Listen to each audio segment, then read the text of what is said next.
Guys, meron na namang bagong utangan this year 2025 na downloadable siya sa ating Google Play Store at sinubukan ko siya mismo dahil nga bago siya. At alam nyo naman, kapag mga bagong loan up, nire-review natin yan, sinisilip natin kung ano ba yung mai-offer niya sa atin na pautang at kung recommended ba siyang utangan. Since itong loan up na ito is visible na rin siya sa iba kong viewers kasi nire-request po nila na i-feature ko nga itong si Yescom Lending Up. And we don't know still kung ano ba ang agenda nitong loan up na ito. Kaya nga po hindi lang natin basta-basta sinisilip or nire-review. Sinusubukan ko talaga mismo. Kaya kapag ganitong mga bagong loan up guys, huwag niyo muna siyang i-download ha. Tapusin niyo muna tong video na ito para makita niyo yung application process niya. Kung ano yung mga documents nila, paano ba mag-apply dito, magkano ba yung loan offer niya, magkano ba yung interest rates niya. Well, by the way po, nakita ko din siya sa isang ads din sa SOCMED feed ko nga. So, nakita ko doon na meron daw siyang pautang up to 80,000 pesos according to their ads ha. Well, kinlik ko yung install at nag-direct siya sa aking Google Play Store at in fairness naman ha, bagong loan up siya pero ang taas ng ratings niya at marami na rin siyang reviews at meron siyang 10,000 download. At itong loan up po na ito is under po siya kay Green Packet Lending Incorporated, which is alam niyo naman kapag mga bagong loan up no, tinitingnan agad-agad natin yan sa SEC website kung siya po ba ay licensed to operate or active list po siya sa list of recorded online lending platform. Pero guys, nung binisita ko yung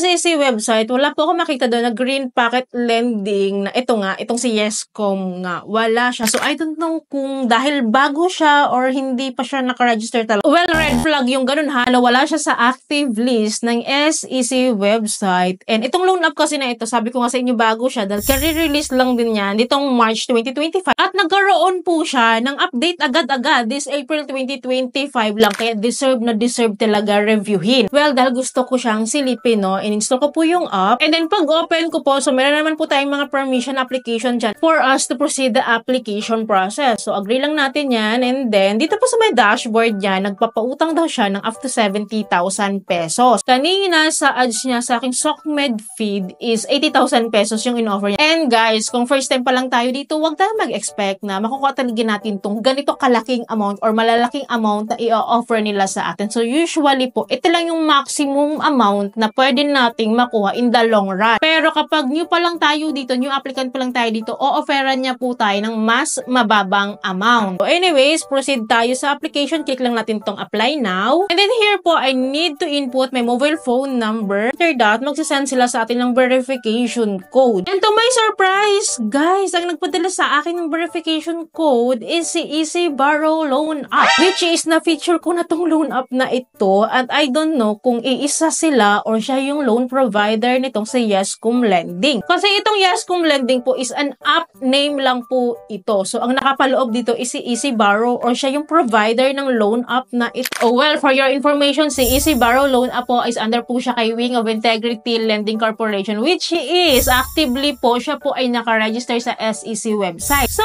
maybe kaya hindi nakaregister ito si Yescom Lending Up under kay Green Packet Lending, no? That is because maybe dahil si Easy Borrow nga po ito, which is actively nga nakaregister siya sa SEC, nakapatid ni Benny Loan Up. At least ngayon alam nyo na ha. So anyways, proceed pa rin tayo kahit medyo meron siyang mga twist. So after providing the verification code, magkikreate ako ng password dito. And very unsecure din yung password niya guys kasi kahit one number lang yung ilalagay mo dito, like 8 digits lang na iisang number is magpo-proceed siya. So very weak yung security niya pag ganun ha. So here po is the application process na po. So dito po kailangan ko daw mag-provide na kay gender, birthday, marital status, education, residential addresses po at Facebook account. At buti na lang optional siya, hindi siya sa Pilipinas.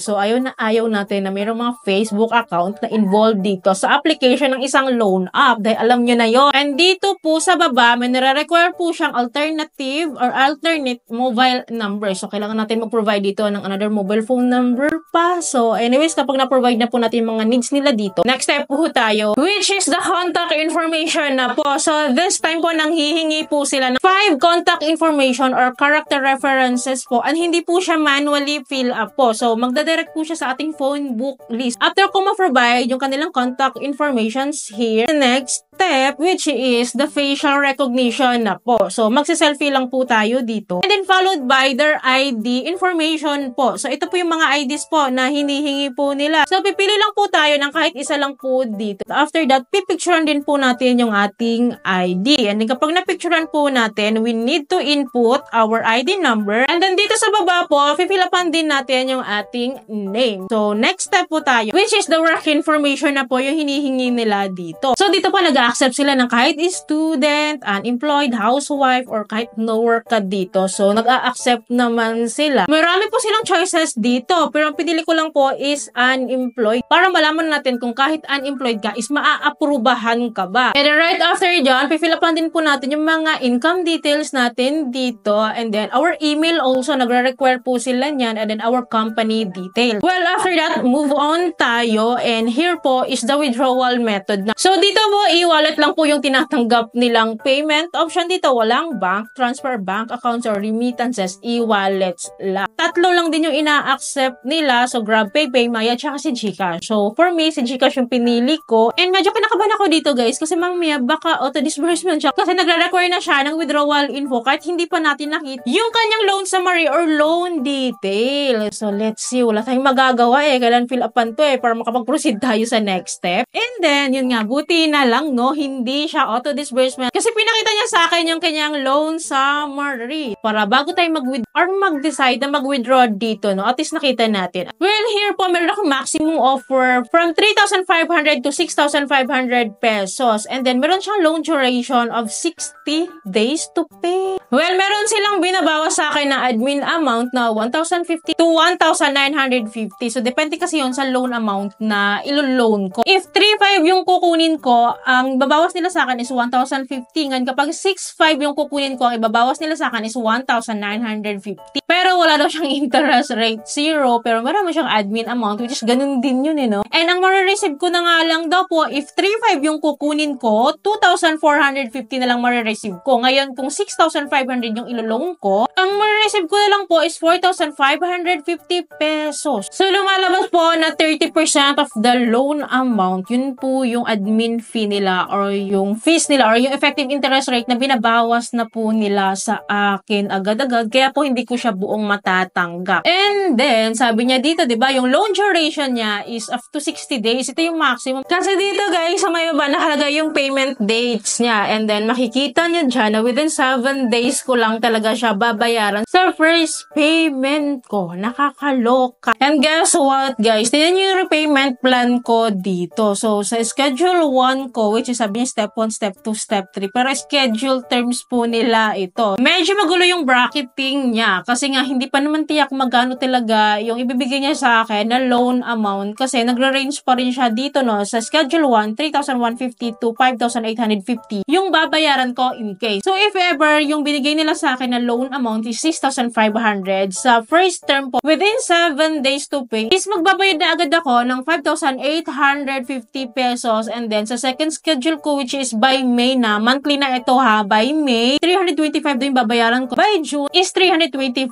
din. So, diba, bonggang-bongga yung kanilang repayment plan sa akin. And imagine ha, so 6,500 pesos, 4,550 lang yung marireceive ko. And then, magbabayad na agad ako within 7 days ng 5,850. So, ang laki na nito, bawing-bawi na po sila. Well, hindi ko siya bet, guys, kasi medyo mataas, no? Mataas yung hinihingi niya sa atin. So, okay na lang din sana, no? Kung medyo mataas yung interest rate niya. Basta sana buo siyang matatanggap. Well, ako lang to. Kasi hindi ko nagugustuhan yung kanyang repayment plan. Pero wala naman akong magagawa, guys, if ever gusto nyo parang i-grab to. At least nabigyan ko kayo ng heads up regarding this new loan of this year 2025. At naging aware kayo sa loan up na ito, nagkaroon na kayo ng idea. Well, pag-isipan nyo pong mabuti ha, kasi ang bilis na po ng 7 days to pay. Well, anyway, sino na nakapag-share dito kay Yescom Lending or kay Easy Borrow Loan Up? Kasi iisa lang po ito. Kung ano po yung galaw ni Easy Borrow, yun din yung galaw ni Yescom Lending. Paki-comment down below naman po yung experiences na para aware po tayo dito. So, yun lamang po. I hope po may natutunan kayo sa video. I hope po nakatulong tong video sa inyo. Kung nagustuhan niyo yung video, please don't forget to like, share, and subscribe. Clicking bell button para lahat po ng videos ko is updated and notified po kayo. Thank you for watching this video. Bye!